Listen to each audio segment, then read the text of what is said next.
दोस्तों याद करिएगा, आपके अपने चैनल द कंटाप ने आपको बताया था कि किस तरीके से यमन और हूती के खिलाफ जो अमेरिका और ब्रिटेन ने लाल सागर के अंदर एक जंग, एक संघर्ष छेड़ने की कोशिश की थी, उसमें अमेरिका अकेला पड़ गया, यानी ब्रिटेन ने साथ छोड़ दिया है। लेकिन इन सब के बीच एक और बड़ी खबर लेकर आया हूं आपके सामने दोस्तों। इस बार अमेरिका इराक के अंदर फंस चुका है। इस बार जो कदम अमेरिका की तरफ से बगदाद के अंदर उठाया गया था, उसका पलटवार ऐसा हुआ है कि तमाम अमेरिकी सैनिकों की जान खतरे में आ गई है। एक एक तस्वीर दिखाऊंगा कि कैसे चुन चुनकर इराक के अंदर हेडक्वार्टर, तंबू बम्बू गाड़ कर बैठे हुए अमेरिकी सैनिकों को खदेड़ा जा रहा है। जहां जहां अमेरिकी सैनिक हैं, वहां पर लगातार हमले किए जा रहे हैं। एक एक तस्वीर में आपको दिखाने जा रहा हूं।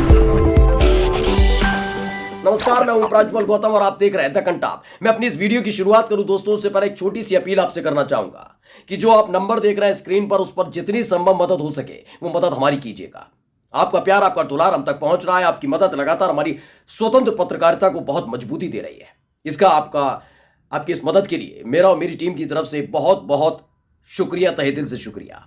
अब आपको पहले एक वीडियो दिखा देता हूं, सबसे धमाकेदार वीडियो है वो। पहले वो वीडियो देखिए। दरअसल इस वीडियो में आप देख रहे होंगे कि जली हुई कारें हैं, कुछ लोग खड़े हुए हैं। ये धमाका हुआ है और ये बताया गया है ये बगदाद में हुआ है। इस खबर को मेगाट्रॉन ने ट्वीट किया और लिखा, breaking, the US and the Iraqi military are facing a direct clash.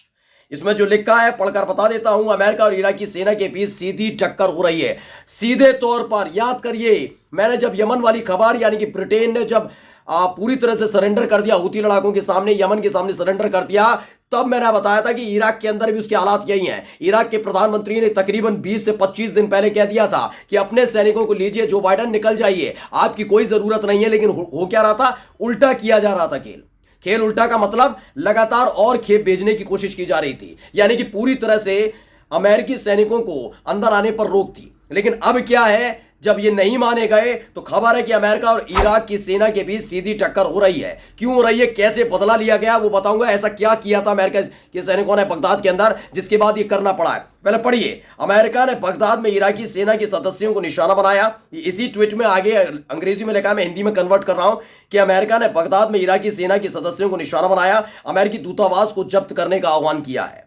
Baghdad में कई धमाके सुने गए हैं। खबरों के मुताबिक अमेरिका पॉपुलर मोबिलाइजेशन फोर्सेस के सदस्यों को निशाना बना रहा है, जो इराकी सशस्त्र बलों का हिस्सा है। यानी अमेरिका अपनी हदों को पार करता हुआ नजर आ रहा है और इसी से इराक भड़क उठा है।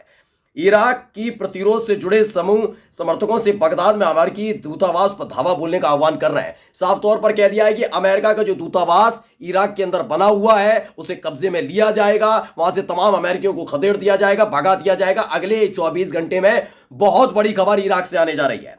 बगदाद में ग्रीन जोन की ओर जाने वाली सभी सड़कें और चौकियां बंद कर दी गई हैं। यानी अमेरिका के सैनिक बगदाद के अंदर, इराक के अंदर बुरी तरह से फंस गए हैं। इराक के प्रधानमंत्री की बात जो 20 दिन पहले उन्होंने कही थी, अगर वो मान ली जाती तो अमेरिका इराक के अंदर नहीं फंसता, इराक से आराम से सम्मानजनक विदाई हो जाती। लेकिन नहीं माने, उन्होंने लगातार अपनी हरकतें जारी रखी। अब न केवल सैनिक बल्कि अमेरिकी दूतावास में जो उनके अधिकारी बैठे हुए हैं, उनकी जान भी अब खतरे में है, क्योंकि अब गुस्से में उबाल में है। इराक की जो सेना है, इराक की जनता नहीं, सिर्फ इराक की जो सेना है वो गुस्से में आ गई है कि आप हमारी सेना से जुड़े हुए लोगों को निशाना क्यों और कैसे बना रहे हैं। उसको लेकर खासी नाराजगी देखने को मिल रही है। इसके बाद बड़े बड़े हमले किए जा रहे हैं। जो हमले मैंने आपको दिखाया ना, बगदाद के अंदर ये हमला हुआ है।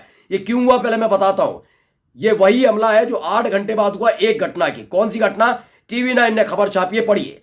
अमेरिका का बगदाद में हमला, ईरान समर्थित कताइब हिजबुल्लाह के कमांडर की मौत हुई है। इसमें बताया गया कि वाशिंगटन ने कहा कि हमला उसके बलों पर ड्रोन और रॉकेट हमलों के जवाब में हुआ था। एक सुरक्षा सूत्र ने कहा कि बुधवार को बगदाद में इराकी विशेष बल हाई अलर्ट पर थे और अमेरिकी दूतावास समेत अंतर्राष्ट्रीय राजनयिक मिशनों वाले ग्रीन जोन के अंदर एडिशनल यूनिट्स को तैनात किया गया था। इस वक्त यह हमला किया गया था और इसमें बताया गया कि हिजबुल्लाह के कमांडर को मार दिया गया।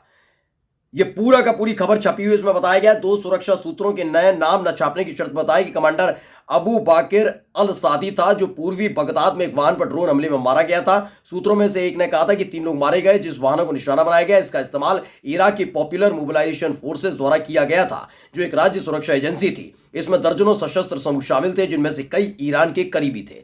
यानी अमेरिका, मानकर चलिए कोई किसी भी देश में आप रह रहे हैं, मैं भारत की बात नहीं कर रहा, मैं यमन की बात, मैं इराक की, सीरिया की बात नहीं कर रहा।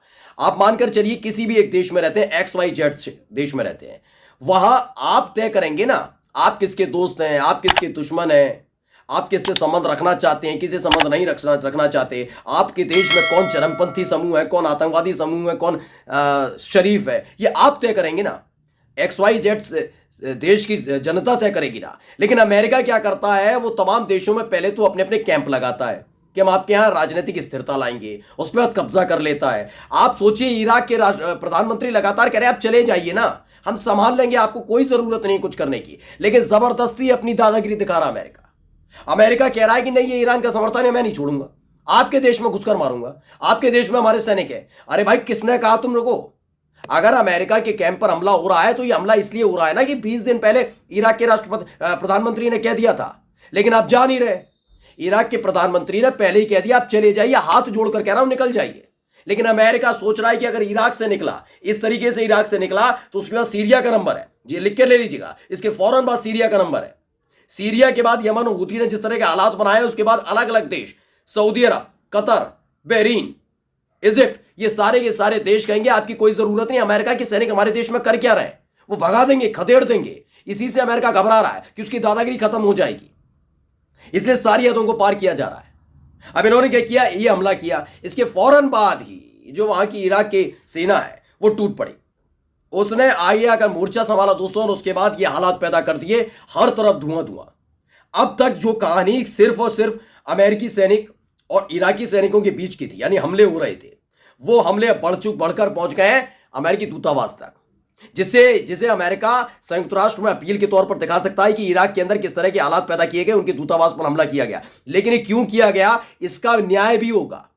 जैसे फिलिस्तीन और इजराइल के बीच संघर्ष हुआ तो इजराइल दौड़ा दौड़ा पहुंचा था संयुक्त राष्ट्र, ये दिखाने के लिए कि हमास ने हमला इजराइल पर पहले किया। लेकिन क्या आया संयुक्त राष्ट्र से जवाब, आप इतने साल से कर क्या रहे थे, फिलिस्तीनियों के साथ क्या कर रहे थे? जब लताड़ा गया इजराइल, उसका मुंह छोटा सा रह गया, तमाम देशों ने साथ छोड़ दिया। यही अमेरिका के साथ होने जा रहा है। अरे भाई उनका देश, वो जैसे रहे, आपसे कह रहे चले जाइए, आप जा नहीं रहे, और जब आप पर आपको खदेड़ने की बात आती है, मानते नहीं, खदेड़ने की विरोध कर किया जाता तो आप हमला कर देते हैं, बता देते हैं ईरान का एक आतंकवादी। अरे आतंकवादी है, चरमपंथी है, संत है, मौलाना है, मुल्ला है, वो देख लेंगे ना।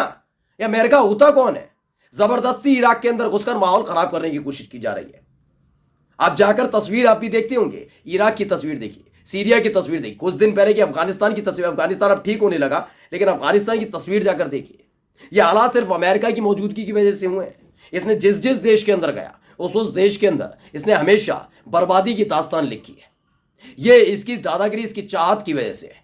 और अमेरिका ने वही काम इराक के अंदर किया, लेकिन इराक में अमेरिका की ये हरकत उल्टी पड़ गई है। अमेरिका बिलबिला रहा है बुरी तरीके से, कैसे अपने सैनिकों को बाहर निकाला जाए और दूतावास में बैठे अपने तमाम अधिकारियों को बाहर निकाला जाए। नमस्कार।